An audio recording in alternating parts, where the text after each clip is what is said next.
Shalom, selamat pagi. Tuhan memberkati Bapak Ibu semua, dimanapun Bapak Ibu berada. Tetaplah kita semua memiliki hati seorang hamba seperti Tuhan Yesus. Dia mengosongkan dirinya, dia mengambil rupa sebagai seorang hamba, setia, taat sampai mati, bahkan mati di atas kayu salib. Kita sedang mengembangkan bagaimana kita perlu memiliki, yaitu sikap yang dimiliki oleh Tuhan kita, seorang hamba. Doulos, dan menjadi hamba adalah jalan yang Tuhan berikan dan sediakan dan ajarkan kepada kita. Kalau di antara kita ingin menjadi besar, kita harus menjadi hamba. Jalan naik itu justru jalannya turun, merendahkan diri, merendahkan hati. Dan bagaimana cara kita untuk mengembangkan hati hamba? Dalam Yohanes pasal yang ke-17, di sini dikatakan dalam ayat yang ke-19, dia berkata begini, "Dan aku menguduskan diriku bagi mereka, supaya mereka pun dikuduskan dalam kebenaran. Aku menguduskan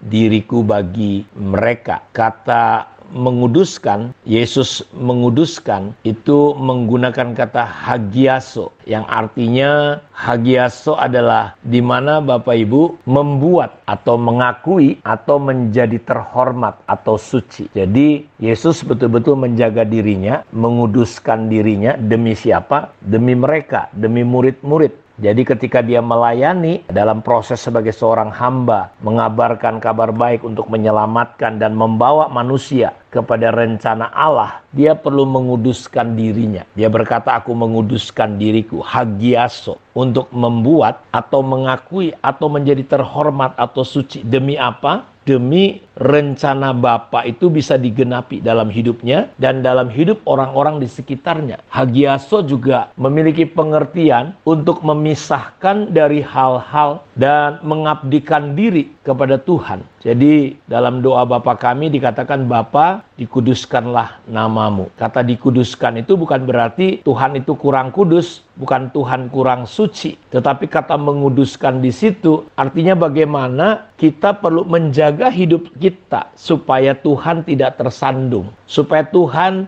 namanya tidak dipermalukan gara-gara kita. Kita harus jaga diri kita. Kata aku menguduskan diriku artinya kita menjaga hidup kita. Yesus menguduskan dirinya demi siapa? Demi murid-murid. Saudara, kita perlu menjaga diri kita, memisahkan diri kita dari perkara-perkara dunia, perkara-perkara daging, dari segala sesuatu yang menghalangi rencana Tuhan. Demi apa? Demi untuk masa depan anak-anak kita, masa depan kita, masa depan orang-orang di sekitar kita, supaya mereka boleh mengalami, masuk dalam kasih karunia, masuk di dalam panggilan Tuhan. Saya jaga diri saya menguduskan diri saya, artinya saya menjaga hidup saya, jangan sampai gara-gara saya rumah tangga saya hancur, anak-anak saya hidupnya hancur gara-gara saya.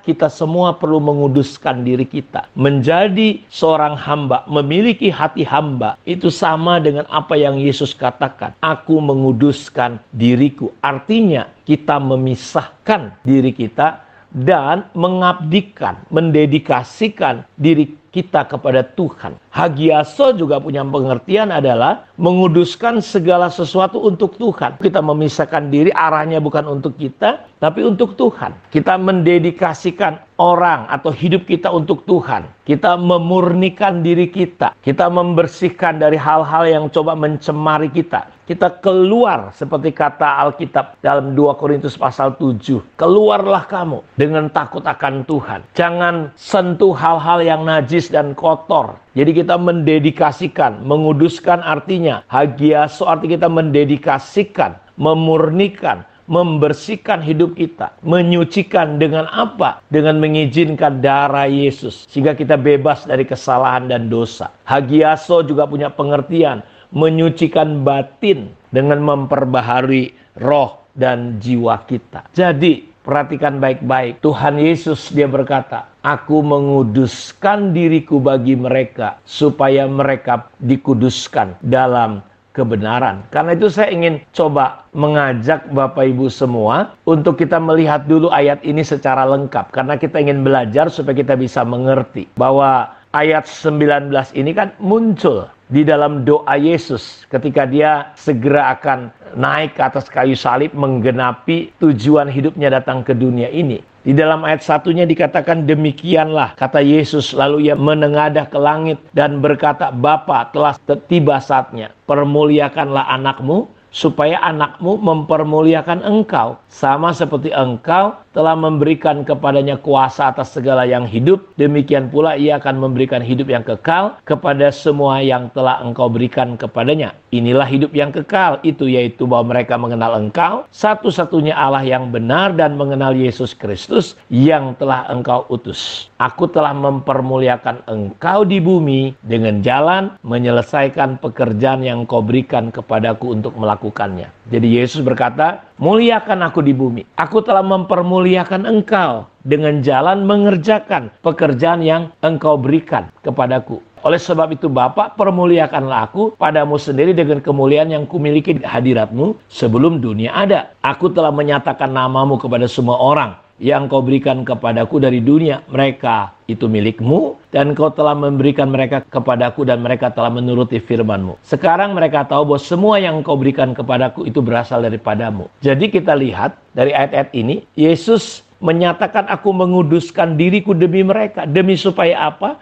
Supaya orang-orang ini bisa sampai pada titik pengertian, pengenalan. Sehingga orang-orang atau murid-murid ini tahu apa yang Yesus lakukan, apa yang dia dapat dari Bapaknya. Sebab segala firman yang engkau sampaikan kepadaku telah kusampaikan kepada mereka, dan mereka telah menerimanya. Mereka tahu benar-benar bahwa aku datang daripadamu, dan mereka percaya bahwa engkau yang telah mengutus aku. Aku berdoa, dan aku tidak ada lagi dalam dunia, tetapi mereka masih ada dalam dunia.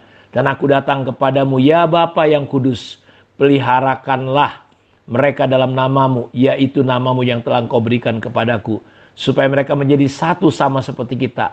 Selama aku bersama-sama mereka, aku memelihara mereka dalam namamu, yaitu namamu yang telah engkau berikan kepadaku. Aku telah menjaga mereka, dan tidak ada seorang pun dari mereka yang binasa, selain daripada dia yang telah ditentukan untuk binasa, supaya genaplah yang tertulis dalam kitab suci. Tetapi sekarang aku datang kepadamu, dan aku mengatakan semuanya itu sementara aku masih ada dalam dunia, supaya penuhlah sukacitaku di dalam diri mereka. Aku telah memberikan firman-Mu kepada mereka, dan dunia membenci mereka karena mereka bukan dari dunia, sama seperti aku bukan dari dunia. Aku tidak meminta supaya engkau mengambil mereka dari dunia, tetapi supaya engkau melindungi mereka daripada yang jahat. Mereka bukan dari dunia, sama seperti aku bukan dari dunia. Kuduskanlah mereka dalam kebenaran. Firman-Mu adalah kebenaran. Sama seperti engkau telah mengutus aku ke dalam dunia, demikian pula aku telah mengutus mereka ke dalam dunia. Dan aku menguduskan diriku bagi mereka, supaya mereka pun dikuduskan dalam kebenaran. Kita lihat bahwa Tuhan Yesus menguduskan dirinya. Demi siapa? Demi murid-muridnya. Supaya apa? Supaya murid-muridnya masuk. Murid-muridnya mengambil bagian dalam apa yang menjadi rencana Bapa Surgawi. Saya bilang sama jemaat, saya bilang sama saudara, kuduskanlah dirimu. Hidupmu bukan tentang engkau. Hidupmu tentang generasi di bawahmu. Hidupmu bicara tentang masa depan anak-anakmu. Karena ketika ada orang tidak menguduskan dirinya, hidupnya dia nggak jaga, dia berdukun, dia bersekutu dengan setan. Dampaknya apa? Keturunan ketiga, keempat bisa kena. Karena itu saya mau katakan, kuduskanlah hidup saudara. Demi apa? Demi rencana Allah bisa digenapi dalam hidup kita. Kita akan sambung lagi besok. Kiranya firman Tuhan ini memberkati kita semua. Mari kita berdoa. Terima kasih Tuhan, dikuduskanlah namamu. Biarlah kami boleh menjaga hidup kami, sehingga setiap rencana dan kehendak-Mu bisa terjadi dalam hidup kami. Kami mengerti apa yang Engkau desain, dan kami mengambil bagian masuk dalam rencana dan kehendak-Mu. Terima kasih Tuhan, kami bersyukur kepadamu. Dalam nama Yesus Kristus kami berdoa. Amin. Tuhan memberkati kita. Shalom.